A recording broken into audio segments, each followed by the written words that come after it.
Federação Espírita Piauiense. Continuamos aqui com o expositor e palestrante Isaías Claro, né?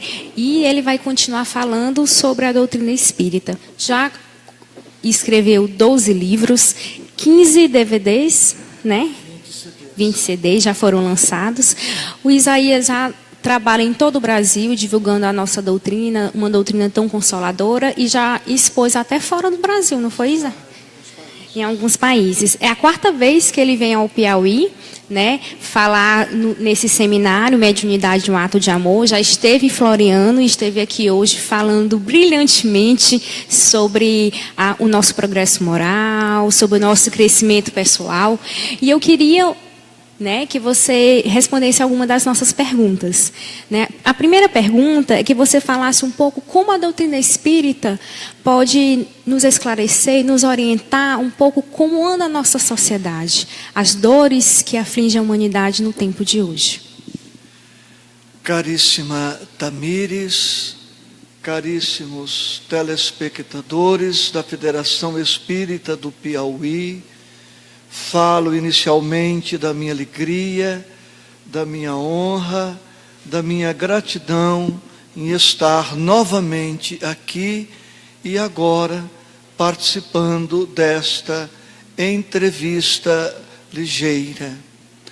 Todas as doutrinas filosóficas e religiosas são respeitáveis, trazem uma contribuição grandiosa para o esclarecimento e o consolo das criaturas humanas, mas com a devida vênia não há doutrina que se compare. A doutrina espírita, ao recordar-nos Jesus, ao dizer-nos quem somos, ao dizer-nos da nossa origem e da nossa destinação, faz luz sobre todos esses temas tão inquietantes. Fora da doutrina espírita, ficaríamos sem entender as lutas, as dores, os sofrimentos e os desafios. Mas com a doutrina espírita, que é, sem dúvida, o Consolador prometido, a criatura humana tem a oportunidade de compreender o mecanismo da vida, a origem da vida, a finalidade da vida, e a doutrina espírita nos equipa com os recursos imprescindíveis para que possamos vencer e avançar. Segundo a Organização Mundial da Saúde, 5,8% da população brasileira, ou seja, 11,8 milhões de brasileiros, e 9,3% da população, mais de 18,6 milhões de pessoas, sofrem de ansiedade e depressão. Só no Brasil. É um número muito alto. E o Brasil é considerado o país mais depressivo, por números mesmo, da América Latina, né? Você tem vários livros que abordam sobre a depressão, como vencer e como superar a depressão. O que você tem a dizer para nós? Como nós devemos superar e até prevenir esse mal que é considerado o mal do século? Esta estatística que você mencionou nem é a mais pessimista, porque há algumas estatísticas que referem números ainda mais alarmantes. Fala-se em até 20% da população mundial padecendo desta enfermidade, com perspectiva de crescimento neste percentual, se a brasileira, mas no mundo é mais ou menos isso que acontece. Se a humanidade não der um salto de qualidade no sentido emocional, vai ficar mais difícil ainda. Depressão pode ser entendida, num certo sentido, Tamires, como falta de chão, falta de estrutura. Quem é o deprimido? quase sempre é a pessoa mais frágil, que se deixa abater diante dos acontecimentos. Enquanto os fortes agem ou reagem, enfrentando e vencendo os desafios, a pessoa mais fragilizada se deixa abater. A doutrina espírita, com o seu corpo doutrinário, ao falar-nos de Deus, ao falar-nos da imortalidade da alma, ao lembrar-nos que somos espíritos reencarnados, em trabalho de evolução, ao explicar a dor, a sua finalidade pedagógica, a doutrina nos vai capacitando, nos vai estruturando. Para ilustrar, há pouco mais de 3 anos, uma filha minha, linda como você, com 31 anos, desencarnou. No entanto, graças à luz da doutrina, graças à estrutura psicológica e espiritual que o Espiritismo faculta, eu pude enfrentar esta situação de dor, essa situação de perda, com tristeza, com pranto, mas ao mesmo tempo compreendendo, respeitando e acatando as determinações do alto. A doutrina espírita nos predispõe para uma resignação dinâmica, para uma conformação dinâmica. Sofremos, mas não nos abatemos ao ponto de enveredar para uma depressão. A doutrina espírita é, portanto, o maior antídoto que eu conheço para que a gente possa prevenir ou remediar a depressão. Eu tenho um trabalho voltado para assistência aos deprimidos, trabalho esse que tem décadas, atendo centenas de deprimidos todos os anos, e eu os atendo com o Livro dos Espíritos, o Evangelho segundo o Espiritismo, a Bíblia, para aqueles que são antídoto excepcional para o estresse, para a ansiedade, o medo, o pânico, a depressão, o tédio, a mesmice, a rotina, o vazio existencial e outras doenças que vitimam milhões de criaturas em todo o mundo. Então você coloca que o Espiritismo é a resposta. Com certeza, o Espiritismo é a solução, porque dentre todos os objetivos da doutrina espírita, talvez o primacial, o primeiro objetivo da doutrina espírita é de fazer feliz o seu profitente. Espírita cronicamente infeliz é uma contradição, é um paradóxico, porque a doutrina espírita vai nos preparando, vai nos capacitando para entender. E entender as coisas nos auxilia a lidar melhor com tudo. Sofre-se sendo-se espírita, mas sofre-se diferente. Sofre-se tolerando, sofre-se compreendendo, sofre-se aceitando, e isto vai nos imunizando contra determinados estados crônicos, como, por exemplo, a depressão. Sabemos que a depressão, depois de instalada, ela precisa de muitos cuidados e vários tratamentos, né? E exige uma transformação moral, uma reforma íntima que é tanto falada pelos espíritas, pelos psicólogos e em toda a sociedade, né? O que fazer para a gente prevenir essa melancolia, esse desânimo?